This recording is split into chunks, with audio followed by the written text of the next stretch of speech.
Hello बच्चों, आप सभी का स्वागत है हमारे इस प्लेटफॉर्म एनकेएस एकेडमी सेशन पर। ये चैनल जो है आप लोग के लिए ही बनाया गया है अब। और जैसा कि क्लास 10 की डेट शीट जो है वो आ चुकी है, आप सभी को पता होगा क्योंकि आप लोग की तैयारी भी बढ़िया से चल रही होगी। 17 फरवरी से एग्ज़ाम स्टार्ट हो रहा है क्लास 10th का, और लास्ट एग्ज़ाम जो है वो 10 मार्च को है। तो हमारी इस एकेडमी ने हम इस प्लेटफॉर्म पे आपके लाए हैं एक ज़बरदस्त सा क्रैश कोर्स आप सभी लोग के लिए, स्पेशली फॉर क्लास 10th। ठीक है, एक हम पूरी कोशिश करेंगे कि इस क्रैश कोर्स में जितने भी मैथ्स के और साइंस के, स्पेशली मैथ को पूरा कवर किया जाएगा, साइंस में फिजिक्स एंड केमिस्ट्री, जो भी इसका तब हमारी टीम, हमारा इस एकेडमी का ये पूरा कोशिश रहेगा कि इन 2.5-3 महीनों में आपके सिलेबस को ही ना पूरा कराएं, बल्कि जो जितने PYQs हैं, प्रीवियस ईयर के जो क्वेश्चन है, वो भी आपसे हम सॉल्व कराएंगे। एक बेहतर तैयारी कराई जाएगी आपसे, ताकि आपको बेहतर रिजल्ट मिले। तो ये क्रैश कोर्स में यहाँ, लेकिन देखिए क्रैश कोर्स में ये होता है कि टीचर तो थोड़ा फास्ट चलता ही है, बट जितना फास्ट टीचर चलेगा उतना ही फास्ट स्टूडेंट को भी चलना पड़ेगा। दोनों अगर सेम स्पीड चलेंगे तो ही मज़ा आएगा। क्रैश कोर्स का मतलब होता है क्रैश करना है, जितनी जल्दी हो सके उतने लिए आप सिलेबस को कवर करें इन अ गुड वे। अब देखिए, पहले आज थोड़ी सी हम डिस्कस कर लेते हैं सिलेबस के बारे में। ठीक है, आज हमारा सेशन रहेगा, लेक्चर रहेगा आप लोगों से मैथ्स के सिलेबस के ऊपर, कि क्या क्या हमें पढ़ना है, क्या ज़रूरी है पढ़ना ज़्यादा। ठीक है, तो सभी के पास अपनी बुक होगी, NCERT class 10th new addition. अब देखिए, सिलेबस में हम अगर बात करें तो काफ़ी बढ़िया सिलेबस है NCERT का। आफ्टर कोरोना थोड़ा सिलेबस कट भी हो गया है 30%। अब देखिए, सिलेबस पे एक बार नज़र मारते हैं। जी हाँ, ये पूरी लेटेस्ट बुक है। ये हमारा प्रियम्बल है कॉन्स्टिट्यूशन का। थोड़ा टाइम निकाल के इसे ही पढ़ लिया करो, है ना। Now, अब अगर बात की जाए, देखिए सिलेबस जो है, हम बहुत जल्दी बस पहुंचने वाले हैं सिलेबस पे। किन किन का योगदान है इनमें लिखने का, एक्नॉलेजमेंट, कंटेंट्स, या रियल नंबर्स। तो रियल नंबर जो है ये है कि बहुत ही छोटा चैप्टर है ये, एंड छोटे से एफर्ट से आप, ठीक है, बहुत ही छोटे से एफर्ट से आप रियल नंबर से एक आता, रियल नंबर में एक सेक्शन होता है कि दैट √3, √5, √6+3, ऐसा नंबर दिया रहेगा कि prove that √3, √5 and √6 is an irrational number, is an irrational number। कि आपको एक नंबर दे देगा, कहेगा कि प्रूफ करिए ये कैसा है, क्या irrational नंबर है, और ये हर बार आता है 3 मार्क्स में। ये क्वेश्चन आपको 3 नंबर देके जाएगा, ठीक है। और ये हर सेक्शन में आता है। सेक्शन मीन्स चाहे वो क्लास 10 की स्टैंडर्ड मैथ हो या क्लास 10 की बेसिक मैथ हो। ये क्वेश्चन प्रूफ दैट दस √3, √5, √6+√3, ऐसे 1 अपॉन कर देगा 1/√3। प्रूफ करिए कि 1/√3 या √3, √5 ये क्या है, एक इरेशनल नंबर है। ये आपसे हर बार पूछेगा 3 मार्क्स में। तो 3 to 4 मार्क्स यहाँ से आप आराम से निकाल सकते हैं। ये पूछ सकता है कि कौन से नंबर इरेशनल है, कौन से नंबर रैशनल है, MCQ में पूछ सकता है। तो 3 to 4 मार्क्स, 3 to 4 मार्क्स आराम से आपको देगा ये, ठीक है।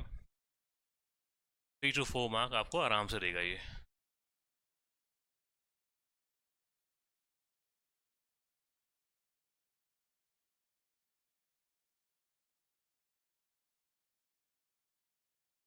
पॉलिनॉमियल्स,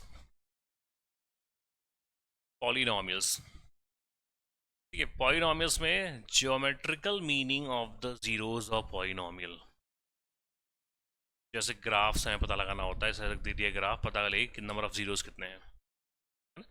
ये आपसे 1 मार्क का तो डेफिनेटली आएगा। And relationship between zeros and coefficient of polynomial. Zeros और कोफिशिएंट, जीरोज क्या होते हैं? अल्फा एंड बीटा होते हैं, है ना? वही पॉलिनोमियल्स, क्वाड्रेटिक पॉलिनोमियल्स हैं। नंबर ऑफ जीरोज कितने होंगे? 2 जीरोज होते हैं, अल्फा और बीटा। इनके बीच रिलेशनशिप होती है ना? Sum of zeros, product of zeros. यहाँ से क्वेश्चन पक्का आएंगे, तो ये भी आपको कुछ नहीं तो कम से कम 3 to 4 मार्क्स ये भी आपको दे के जाएगा। 3 to 4, 7 to 8 मार्क। चलिए हम अगर लीस्ट 7 ही कंसिडर कर लें। पेयर ऑफ लीनियर इक्वेशन,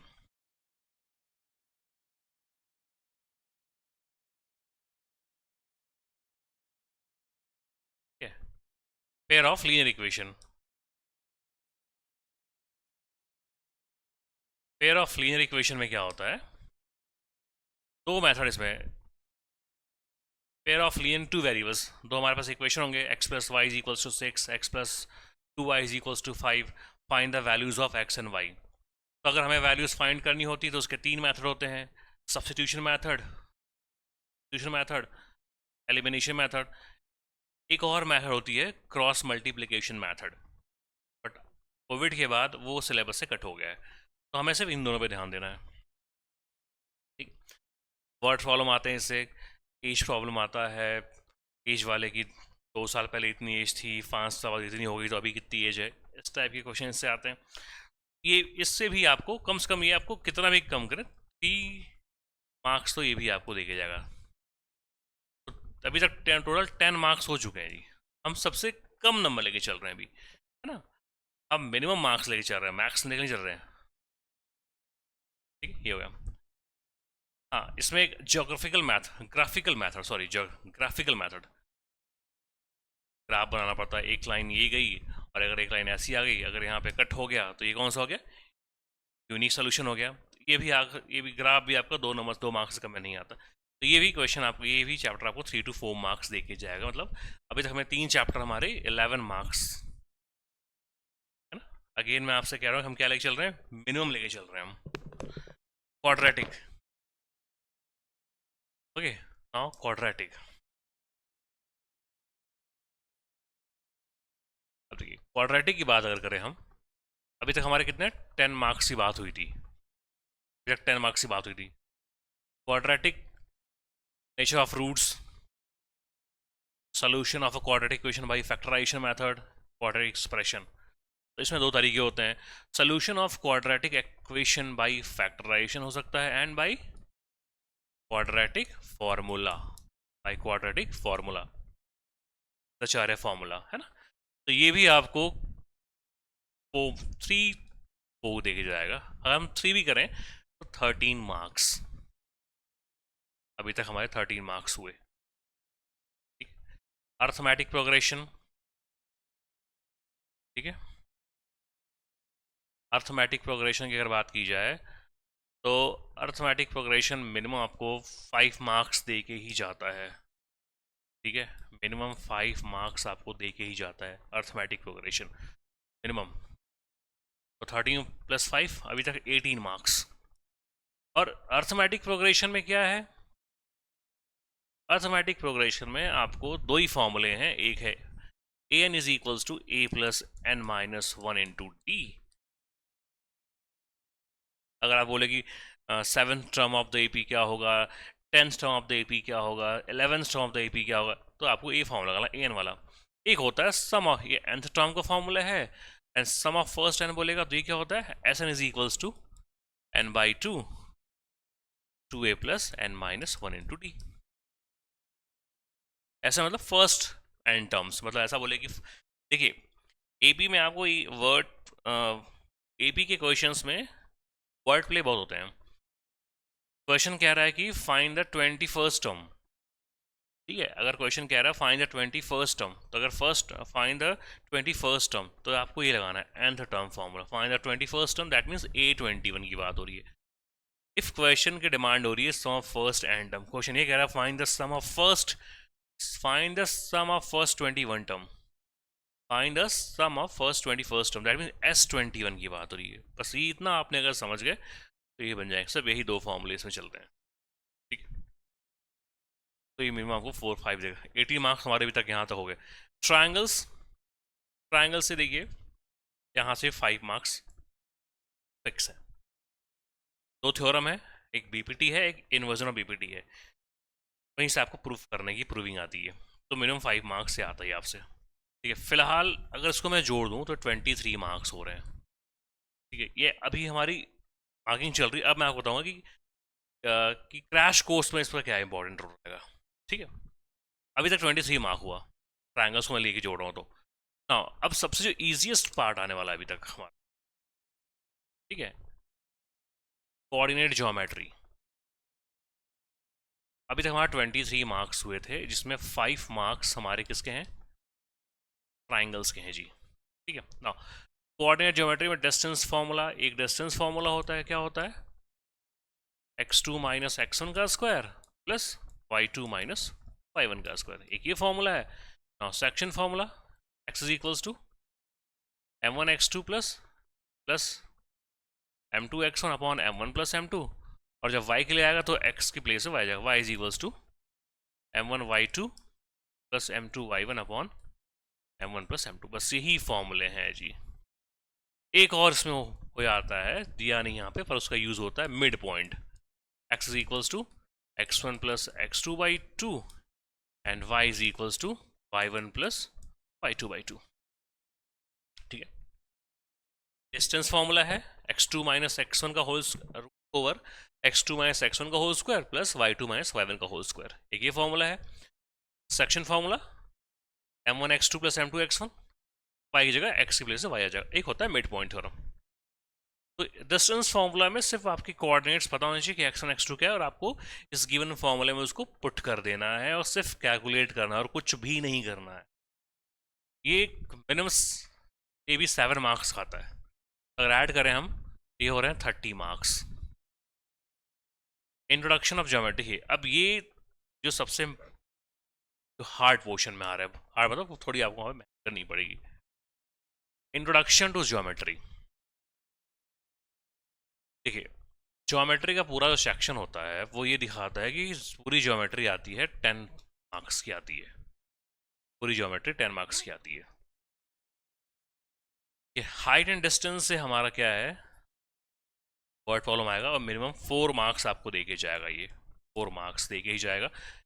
इधर में क्या है कि जो ट्रिग्नोमेट्रिक रेशियोज हैं और trigonometric ratio specific angles, that means जब ट्रिग्नोमेट्रिक टेबल याद करते हैं tan 30 sec 30 cosec 30, तो ये पोर्शंस आपको तो 3 मार्क्स देते हैं। एंड जो आइडेंटिटीज वाला पोर्शन है, जब प्रूविंग आती है, proof that LHS equal to RHS वाला, हाँ ये थोड़ा सा डिफिकल्ट होता है, ये 3 to 4 मार्क्स में ही आता है। 3 to 4 मार्क्स में आता है। तो देखिए अभी तक हमें 30 मार्क्स ऐड किए थे अपने, 4 मार्क्स ये और 6 मार्क्स यहाँ से, कितने जा रहे हैं ये, 40 मार्क्स जा रहे हैं। इसमें 5 ट्राइंगल के हैं प्लस 4 मार्क्स हैं आइडेंटिटीज के। ये आप ध्यान रखिएगा, बाद में आपको पूरी समराइज करके बताऊंगा मैं।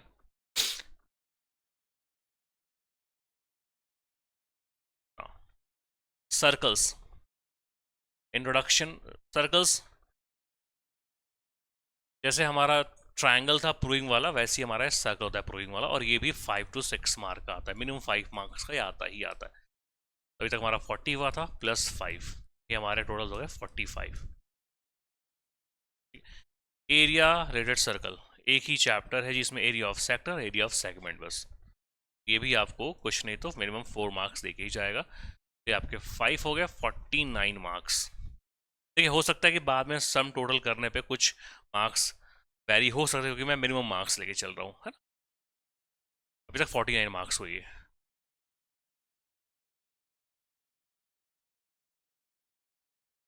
सरफेस एरिया एंड वॉल्यूम, ये चैप्टर टोटल बेस्ड है सिर्फ और सिर्फ फॉर्मूले पे, है ना। आपको फॉर्मूले इसमें बहुत याद करने पड़ेंगे, क्यूब क्यूबॉइड के TSA CSA, सिलेंडर का TSA CSA, कोन का CSA TSA, स्फीयर का, है टीएसएस सीएसए के बाद इनके वॉल्यूम्स भी आपको याद रखने हैं। ये पूरा फॉर्मूला बेस्ड क्वेश्चन है और ये भी आराम से आपको कुछ नहीं तो 8 मार्क्स तो मिनिमम आता ही। तो अभी तक हमारा कितना हुआ था, वो 49 हुआ था ना। 8 अगर ऐड करें हम तो 49 प्लस 8 ये आपको जा रहा है 57 मार्क्स। ठीक है, ये जा रहा है 57 मार्क्स। अब देखिए 57 मार्क्स से हुआ। Now statics and probability. Statics and probability की बात करें तो ये दोनों हमको मिला के 11 टू 12 मार्क्स की बात करते हैं। ये दोनों हमें मिला के 11 टू 12 मार्क की बात करते हैं। कितना हो गया, 57 हुआ था, 12 ऐड करें, ठीक है, लगभग 70 मार्क्स। अब देखिए यहाँ पे कहीं 10 मार्क्स का 10 मार्क्स हमारा टोटल ऐड करने पे, क्योंकि पेपर होगा 80 मार्क्स का, ठीक है, और हमारा 70 हो रहा है। ये 10 मार्क्स जो है वो कहीं कम पड़ रहे हैं। तो मैंने आपसे पहले ही कहा था कि मैं मिनिमम लेके चल रहा हूँ कि सीबीएसई इतने का मिनिमम पूछती ही पूछती है, ठीक है ना। इसलिए मैंने आपको स्टार्टिंग में कहा था कि मैं मिनिमम मार्क लेके चल रहा हूँ। पेपर तो पूरा पेपर का एग्जाम का मैक्सिमम मार्क कितने का, 80 मार्क्स का है, और मैं हर एक सेक्शन से मिनिमम लेके चला कि 4 to 5 यहाँ से आएगा, 3 to 4 यहाँ से आएगा, तो 70, यानी सब में अगर एक एक दो दो मार्क हम बढ़ा देंगे तो हमारा 80 पहुँच जाएगा। तो अब देखिए, हाँ सॉरी,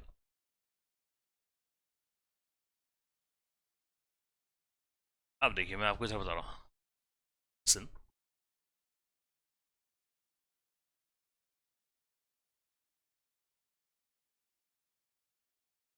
ठीक है, अगर मैं, ठीक है, मैंने कितना लिया अपना, 70 आ रहा था, ठीक है, अपना 70 मार्क्स आ रहा था। हमने सारे चैप्टर कवर किए, उसके बाद भी अपना टोटल कितना गया, 70 गया, क्योंकि मैं हर एक सेक्शन से मैंने क्या लिया था, मैंने हर एक सेक्शन से उठाए थे मिनिमम मार्क्स। ठीक है, मैंने वहाँ पे 8-9 मार्क्स लिए थे T S S C S S से, तो वहाँ भी कम से कम 10 to 12 मार्क्स से आ सकते हैं क्वेश्चन। ठीक है, ट्रिग्नोमेट्री से 10 to 12 मार्क्स सोच सकते हैं, तो 3-4 मार्क्स ऐसे ही बढ़ गए, है ना। एपी से कुछ बढ़ सकते हैं। अगर मैं अब 10 बढ़ा दें तो हमने टोटल 80 मार्क्स का सम कर लिया।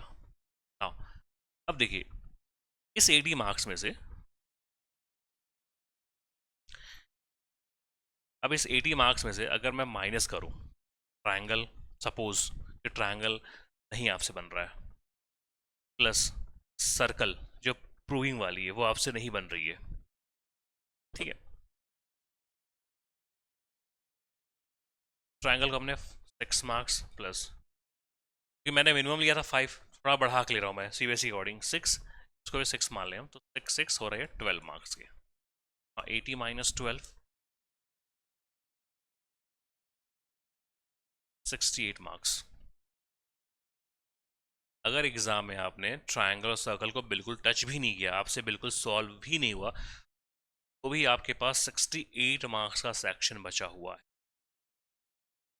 अब इस 68 मार्क्स में से सपोज मान लीजिए कि आपको ट्रिग्नोमेट्रिक सेक्शन में आइडेंटिटी वाला पोर्शन आपको बिल्कुल नहीं आ रहा है, ठीक है, 4 to 5 मार्क्स वहाँ भी आप माइनस करिए, तो भी आपका कितना हो रहा है, 63 मार्क्स, ठीक है, 63 मार्क्स हो रहे हैं। अब सपोज मान T S S C S में कोई 5 मार्क्स का क्वेश्चन आया है और आपसे वो बना ही नहीं, T S S C S में कोई, तो मैं पूरे मार्क्स आप कट कर दे रहा हूँ मैं, 58 58 मार्क्स हो रहे हैं। इतना कट करने के बाद मैंने 1-2 मार्क्स नहीं कट किए, मैंने टोटल सब कट कर दिए, 58 मार्क्स हो रहे हैं। उसके बाद भी कितने में, आउट ऑफ 80 में 58 मार्क्स, मतलब राउंड फिगर 60 मार्क्स। अब बताइए, and out of 80 60 marks is not a bad number सारे कट करने के बाद। बट बिलीव मी, इस क्रैश कोर्स में 80 मार्क्स में से, ठीक है, जितने भी कैलकुलेशन वाले पोर्शन है वो आपसे नहीं छूटने वाले। बहुत आपसे अगर गलती होगी तो ट्रायंगल प्लस सर्कल, ठीक है, मैं आपसे ये तो नहीं कहूँगा कि नहीं आप पूरे 80 में 80 बना लेंगे, दिस इज़ नॉट पॉसिबल, ठीक है, लेकिन जहाँ पे ज़्यादा गलतियाँ होती हैं, मैक्सिमम गलती होती है, मैं वो आपको अगर कट कर दूँ तो triangle plus circle, triangle plus circle, that means 12 to 13 marks. फिर भी 68 to 67 मार्क्स। इसमें से मैं आपका गलत नहीं होने दूंगा, ठीक है? इसमें से आपका गलत नहीं होने दूंगा। बहुत होगा तो मैं प्रॉमिस कर रहा हूँ कि जितना हम क्रैश कोर्स जो चला रहे हैं, अगर आप उसको डेली वाइज लेक्चर देखने के बाद अगर आप घर पे प्रैक्टिस करेंगे, आप वेरी श्योर आप यहाँ से 60 मार्क्स इजीली आप उठा सकते। 60 मार्क्स कहीं नहीं गया है आउट ऑफ 80।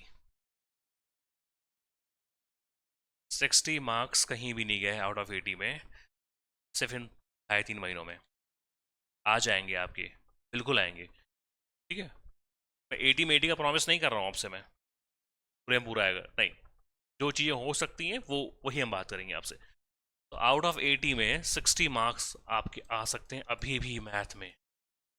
जी हाँ, अभी भी आ सकते हैं मैथ में, और मैं ये बेसिक की नहीं, मैं स्टैंडर्ड की बात कर रहा हूँ। स्टिल आपके 60 मार्क्स आ सकते हैं, क्योंकि जहाँ बच्चे बहुत कंफ्यूज होते हैं, नहीं होता वो मैंने कट पहले हटा दिया, ट्रायंगल, सर्कल एंड और मैंने कुछ हटा दिया। 60 मार्क्स हो रहे हैं, ठीक है? अभी भी हैं आपके पास 60 मार्क्स, अभी भी आ जाएंगे। नवंबर, दिसंबर, जनवरी, फेब में पेपर है। We have November, December, January, Feb, 3.5 month आपके पास हैं टोटल। आपका 75 डेज हैं, सॉरी 75 नहीं, 105 डेज। 5 दिन और आप कट कर लीजिए, 100 डेज। 100 डेज है आपके पास, 100 डेज।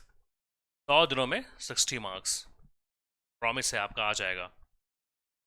देखिए मैं ऐसा बोल रहा हूँ कि प्रॉमिस आ जाएगा, ऐसा नहीं होगा ना। मैं जितना आपको यहाँ पे बताऊंगा मैथमेटिक्स, जो भी सॉल्व कराऊंगा, आपको घर पे करनी पड़ेगी, वो से करनी पड़ेगी। सैम्पल पेपर्स भी आ चुके हैं मार्केट में, क्वेश्चन बैंक से आप कर सकते हैं सॉल्व। हाँ, क्वेश्चन बैंक से जब भी आप सॉल्व करेंगे पेपर, आप भी कर रहे होंगे सॉल्व, तो जब भी आप क्वेश्चन बैंक से पेपर सॉल्व करते हैं तो एक चीज़ का ध्यान रखिए कि सोल्यूशन मत देखा करिए आप, पहले अपने से ट्राई करिए। जितना हो सके पहले अपने से ट्राई करिए बनाने का, जितना हो सके। जितने भी अटैम्प्ट हो जाए, 3 अटैम्प्ट, 4 अटैम्प्ट, 5 अटैम्प्ट, ठीक है? अब आपसे एकदम नहीं बन रहा, कोई एक किसी स्टेप में आप माइनर मिस्टेक कर रहे हैं, देन आप थोड़ा सा हेल्प ले सकते हैं, इतनी हेल्प चलेगी। और आप पूरे स्टेप देख लेंगे तो फिर वो आपकी, फिर क्वेश्चन तो सॉल्व होगा पर उसमें आपकी मेहनत नहीं रहेगी, आपकी मेहनत में शून्य रहेगी, ठीक है? और इसका जो माइनस पॉइंट है, आपको एक फिर एग्ज़ाम हॉल में दिखेगा, तो वहाँ पे आप किसी स्टेप में फंसोगे तो फिर आपके हाथ 12 पन्ना पलट के देखने की, कैसे आप सॉल्व करेंगे। तो इस क्रैश कोर्स का पूरा एम रहेगा कि आपको हम कैसे भी 80 में मिनिमम 60 मार्क, मिनिमम 60 बात करो, मैक्सिमम तो हो सकता है कि 70 भी हो जाए, मैं मिनिमम की बात करूँ कि मिनिमम आपको 80 में 60 मार्क्स आ ही जाएंगे, लेकिन आपको भी मेहनत करनी पड़ेगी साथ।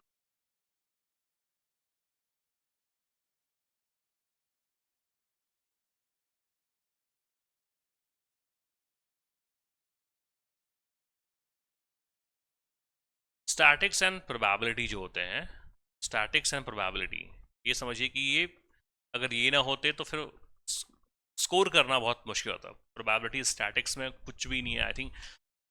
Statics, probability and coordinate geometry, this is the 3 chapter, इसको आप बोल सकते हैं ये पूरे क्लास 10 के ईजिएस्ट चैप्टर्स में से आते हैं। अगर आप थोड़ा सा भी पूछें, अगर स्टैटिक्स एंड प्रोबेब ये आते हैं 11 to 12 मार्क्स, प्लस 7 मार्क्स का आएगा कोऑर्डिनेट ज्योमेट्री। कितना हो गया ये? अराउंड फिगर 18-19 जा रहा है, इसको हम अप्रॉक्स मान लेते हैं 20 मार्क्स। सिर्फ इन 3 चैप्टर्स से ऑलमोस्ट ऑलमोस्ट 20 मार्क्स से क्वेश्चन आएंगे। 18-19 है, उसको हम 20 कर ले रहे हैं राउंड फिगर मार्क्स। सिर्फ 3 चैप्टर्स से 20 मार्क्स आएंगे। अगर इन 3 चैप्टर्स में गलती हुई तो फिर स्कोर करना तो बहुत मुश्किल हो जाएगा। सिर्फ 3 चैप्टर आपको 20 मार्क्स देके जाएंगे। तो स्मार्ट वर्क करेंगे आप तो इन्हीं 3 चैप्टर से, statistics, probability and plus coordinate geometry, इन 3 से आप 20 मार्क्स इजीली गेट कर सकते हैं, गेन कर सकते हैं। हार्ड नहीं है, बस सही तरीके से आपको प्रिपरेशन करनी है एग्ज़ाम की।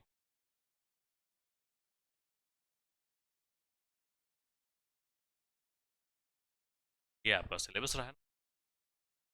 एरिया सर्कल, इसमें भी सिर्फ दो ही फॉर्मूले हैं, area of sector, area segment. हाँ, कोरोना से पहले इसका सिलेबस बड़ा था थोड़ा, शेप वाले भी आते थे कि हाँ, जितने में शेडेड पार्ट का एरिया निकाले, तो वो सब हट चुके हैं। सिर्फ अभी बात होगी area of sector and segment, सिर्फ इसे बात होगी, सेक्टर सेगमेंट, दो चार फॉर्मूले हैं बस।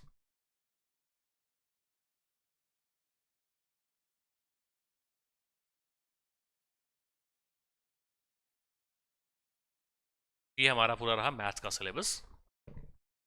सिलेबस सीबीएसई प्रोवाइड कर दिया आपको, ये सिलेबस रहा मैथ्स का।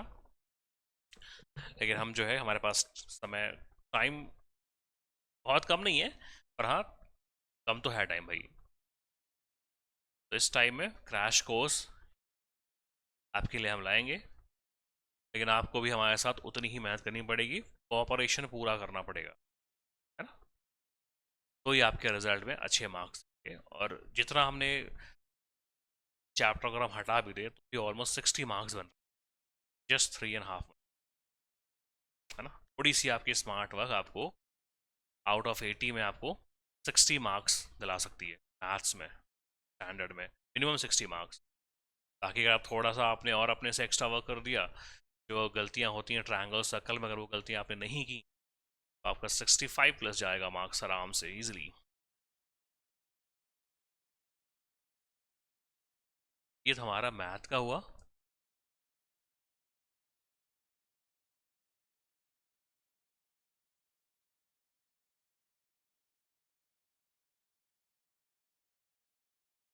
साइंस की अगर हम बात करें,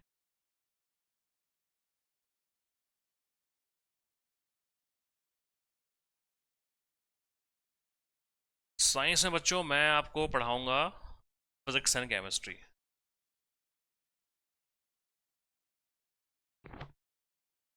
साइंस में बच्चों मैं आपको साइंस में मैं आपको पढ़ाऊंगा केमिस्ट्री, ठीक है। 10th का जो सिलेबस है साइंस का, आप जान रहे हैं कितना छोटा सा और प्यारा सिलेबस है, ज़्यादा कुछ है नहीं सिलेबस में।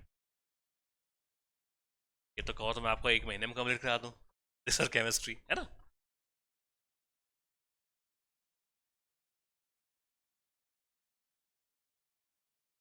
ठीक है, chemical equation, acid base, metals non metals, carbon. इन चारों में से कोई भी चैप्टर ऐसा नहीं कि बहुत हार्ड है, भी नहीं है। सबके कुछ फैक्ट्स हैं, केमिकल रिएक्शंस हैं, बस प्रॉपर्टीज़ आपको याद रखनी है कि सपोज मेटल ऑक्साइड कैसा बिहेव करता है, नॉन मेटल ऑक्साइड कैसा बिहेव करता है ना, बट एक मेटल का ऑक्साइड कैसा बिहेव करता है, एक बेस की तरह बिहेव करता है, नॉन मेटल का एसिड की तरह बिहेव करता है। तो ये सब आपको बहुत सारी प्रॉपर्टीज़ याद करनी। एसिड प्लस बेस क्या मिलता है, सॉल्ट एंड वाटर मिलता है, इसको हम न्यूट्रलाइजेशन रिएक्शंस बोलते हैं। ये सब चीज़ें आपको याद रखनी है, और उसमें कुछ है नहीं। हाँ, पर क्या याद रखना है, कैसे याद रखना है, कि आजकल एनसीईआरटी, सीबीएसई अगर जो बुक में एनसीईआरटी में जो एक्टिविटीज़ होती हैं, वहाँ से भी क्वेश्चन पुटअप कर रहा है वो, किस तरीके से पढ़ना है ये आपको मैं पूरा बताऊंगा। यहीं तक हमारा ये केमिस्ट्री है। और हम थोड़ा सा अगर बात करें फिजिक्स के ऊपर, फिजिक्स हमारा यहाँ से रहेगा, लाइट रिफ्लेक्शन एंड रिफ्रैक्शन, ये बहुत इंपॉर्टेंट चैप्टर है। मिरर है, मिरर है, लेंस है, उनके न्यूमेरिकल्स हैं, 4 to 5 मार्क्स का डेफिनेटली यहाँ से आता है। Human eye and colourful world, human eye and colourful world में कल तो है नहीं, सिर्फ आपको याद करने हैं what is Tyndall effect, what is Tyndall effect, Tyndall effect क्या होता है, स्कैटरिंग ऑफ लाइट क्या है, डिस्पर्शन क्या है ना, एटमॉस्फेरिक रिफ्रैक्शन क्या है, रेनबो क्यों फॉर्म होती है, ये चीज़ें आपको याद करनी है। मैं आपको अच्छे से पूरा एक्सप्लेन करूँगा ताकि आपको फिर याद करने में दिक्कत ना हो। हाँ, इलेक्ट्रिसिटी चैप्टर है ये, रजिस्टेंस, पावर, वो हीटिंग इफेक्ट, है ना, यहाँ से भी निकल आते हैं 4 to 5 मार्क्स के। मैं आपसे बहुत सारे निकल्स कराऊंगा practice. Magnetic effect of electric current, तो यहाँ पे हम पढ़ेंगे इलेक्ट्रिसिटी में कि heating effect of electric current. Electric current जो है, इलेक्ट्रिक करंट हीटिंग इफेक्ट भी यूज़ करती है, वैसे ही इलेक्ट्रिक करंट जो है वो मैग्नेटिक इफेक्ट भी प्रोड्यूस करती है। और magnetic effect of electric current में स्टोरीज हैं, फैक्ट्स हैं। चले इसमें न्यूमेरिकल आते हैं जब हम इसमें पढ़ते हैं डोमेस्टिक सर्किट्स के बारे में। डोमेस्टिक सर्किट्स के बारे में वहाँ पे थोड़े से न्यूमेरिकल पूछ सकता है, ये केस बेस्ड टाइप क्वेश्चन बना के। तो physics and plus chemistry, physics और केमिस्ट्री जो है वो अभी आपका नवंबर चल रहा है, दिसंबर, जनवरी, फेब के मिड में एग्जाम है। 3.5 मंथ, इन 3.5 मंथ में मैं आपको ये फिजिक्स और केमिस्ट्री एक बार कंप्लीट करा के है ना, PYQ से आपको बता दूंगा, प्रीवियस ईयर क्वेश्चन से क्वेश्चन सॉल्व करवा दूंगा आपसे, sample paper plus question bank ना पढ़ा के मैं आपको एक बार इसको रिवाइज भी करवा दूंगा, ठीक है? क्योंकि बहुत छोटा सिलेबस है, इसके लिए बहुत टाइम है ना। मैथ्स में सिलेबस बड़ा है, और क्योंकि मैथ्स में बहुत सारे क्वेश्चंस करने होते हैं, बहुत फॉर्मूले याद करने होते हैं, देखो लेंथी बन जाता है।